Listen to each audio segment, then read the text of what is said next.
മലയാളത്തിലെ hit maker സംവിധായകരിൽ ഒരാളാണ് ഷാജി കൈലാസ്. മമ്മൂട്ടി, മോഹൻലാൽ, സുരേഷ് ഗോപി എന്നീ താരങ്ങൾക്ക് ബ്ലോക്ക് ബസ്റ്റർ സിനിമകൾ സമ്മാനിച്ച ഷാജി കൈലാസ് ആദ്യമായി സംവിധാനം ചെയ്ത സിനിമ ന്യൂസ് ആയിരുന്നു. ഡോക്ടർ പശുപതി എന്ന സിനിമയിലൂടെയാണ് അദ്ദേഹം ശ്രദ്ധ നേടുന്നത്. പിന്നീട് തലസ്ഥാനം, ദി കിങ്, കമ്മീഷണർ, ആറാം തമ്പുരാൻ, നരസിംഹം, വല്യേട്ടൻ തുടങ്ങിയ എവർഗ്രീൻ ഹിറ്റുകൾ മലയാള സിനിമയ്ക്ക് സമ്മാനിച്ചു. പിന്നീട് തുടർ പരാജയങ്ങൾ നേരിട്ട ഷാജി കൈലാസ് ചെറിയൊരു ഇടവേളയ്ക്ക് ശേഷം കടുവ എന്ന പൃഥ്വിരാജ് ചിത്രത്തിലൂടെ തിരിച്ചു വരികയായിരുന്നു. കടുവ എന്ന സിനിമ ഉണ്ടാവാനുള്ള സാഹചര്യത്തെക്കുറിച്ച് സംസാരിക്കുകയാണ് ഷാജി കൈലാസ്.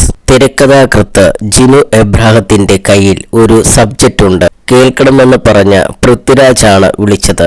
ഷാജിയേട്ടൻ ഈ സിനിമ ചെയ്ത് തിരിച്ചു വരണമെന്നാണ് എന്റെ ആഗ്രഹം, ഓക്കെ ആണെങ്കിൽ ഞാൻ തന്നെ നിർമ്മിക്കാം, രാജു പറഞ്ഞു. ഈ ജനറേഷനിലെ സൂപ്പർ സ്റ്റാർ ആണല്ലോ അദ്ദേഹം. ജനങ്ങളുടെ പൾസ് അറിയാം. അത്രയും ഉറപ്പ് പറയുമ്പോൾ എനിക്കും ആത്മവിശ്വാസമായി. 90കളിൽ ചേട്ടൻ ചെയ്തതുപോലെ ഒരു സിനിമ, അതായിരുന്നു രാജുവിന്റെ ആവശ്യം. അതുതന്നെ ഞാൻ ചെയ്തു. സിനിമ എന്റർടൈൻമെന്റ് ആണെങ്കിൽ ആ ഭാഗത്തിലേക്കാണ് ഈ സിനിമ പെടുന്നത്. മറ്റൊരു അവകാശവാദവും ഇല്ല. ഇത് തനി അടിപ്പടമാണ്.